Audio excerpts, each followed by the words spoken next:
But first, today, the normal parliamentary sitting day of the year got underway, and as is now customary, it began with a church service for MPs. But even coming out of the church, there's no hiding the Prime Minister's smug triumphalism. Here he is, able to just blast away at the opposition rather than needing to justify his own government's poor performance, whether it's on national security or economic management. What has been extraordinary over recent weeks, as we've seen, is that the coalition are fighting each other with the same energy they used to reserve for fighting our cost of living measures, fighting against our tax cuts, fighting against our energy rebates. I mean, he's just like his good mate Kevin Rudd, isn't he? Playing politics out the front of a church. Almost as cocky as he was yesterday when he brought cameras into the caucus room. I note that Married at First Sight begins tonight.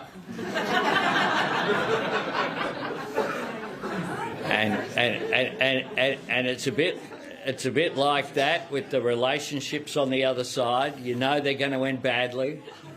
You know there's going to be cheating involved, and they're going to be not truthful to each other.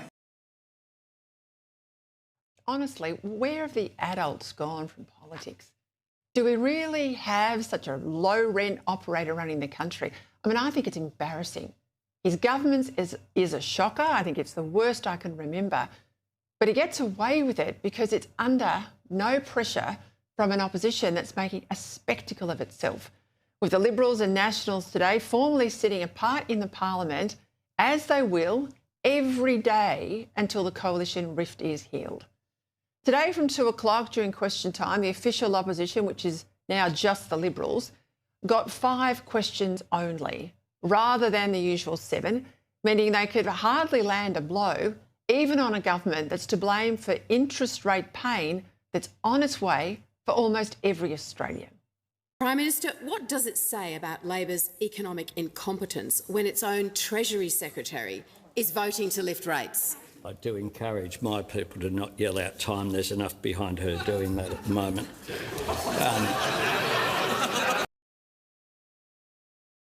Labor today was having a field day with the cheap shots and the undergraduate humour. And while the clowns can try and deflect all they like, the higher rates announced today are the product of higher inflation. And that's the product of too much government spending. And higher interest rates don't just hit those with a mortgage, they cascade through the economy, hitting everyone from renters to pensioners.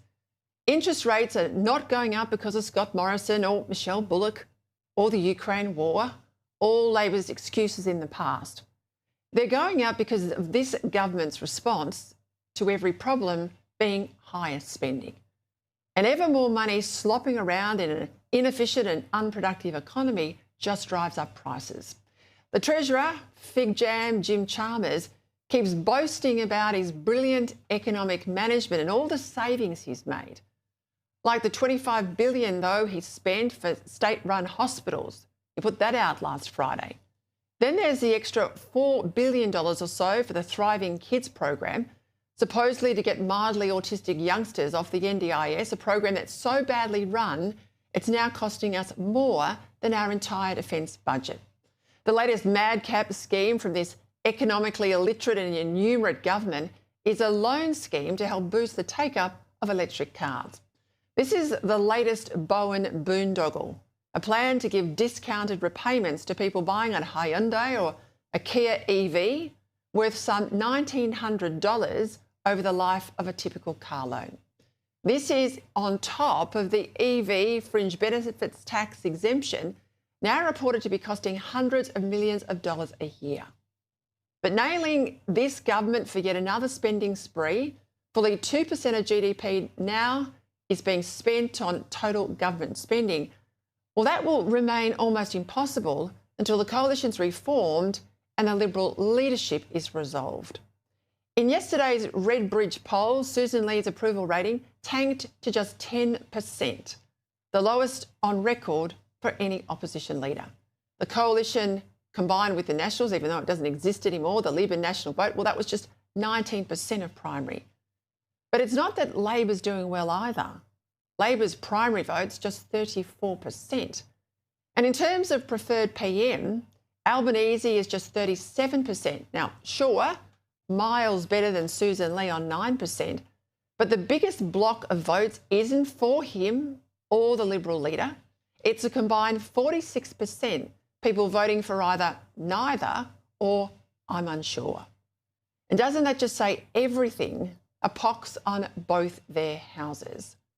Plainly, it won't be enough for the Liberals to simply change their leader, even though Angus Taylor's 70% unsure rating is at least an opportunity to have the chance to make a positive impression. But he won't do that if he takes the advice bandied around by some who should know better to take the Liberals back to the middle ground, for the Liberal Party to move to the left. And he won't do well either if he's vanilla. The problem is that Liberals are not either too soft or too hard. It's just that they've been too bland. For too long, they have failed to stand for anything. Liberal National Party votes are not hemorrhaging to One Nation because the Liberals have gone too right-wing. If anything, it's because they haven't been right-wing enough. I mean, can anyone name a single Liberal Party policy that's right-wing, especially now that even the Europeans are walking back from net zero? Take immigration. The Redbridge poll says that by far the best party to handle immigration, voters think, is actually One Nation. Just 16% nominate Labor, 17% only nominate the Coalition, and let's not forget John Howard, Tony Abbott, they stopped the boats, and a whopping 34% nominate One Nation, a party whose leader's been saying for 30 years that immigration's far too high. Now, doesn't that tell you what Australians want? Meaning the last thing the Liberals should do if they want to claw back votes from One Nation is become teal light. If Angus Taylor is to succeed as leader, should there be a change, well, he'll have to come out fighting from day one. He can't wimp out as Peter Dutton did, not fighting for the Liberals' energy policy, not fighting against record high immigration, not fighting against Labor's capital gains tax policy, not pointing out that under Labor, real living standards have declined faster and more than anywhere else in the OECD. Australians desperately need a government, a better government, but to get that, first they need a better Liberal Party and one that's actually prepared to fight.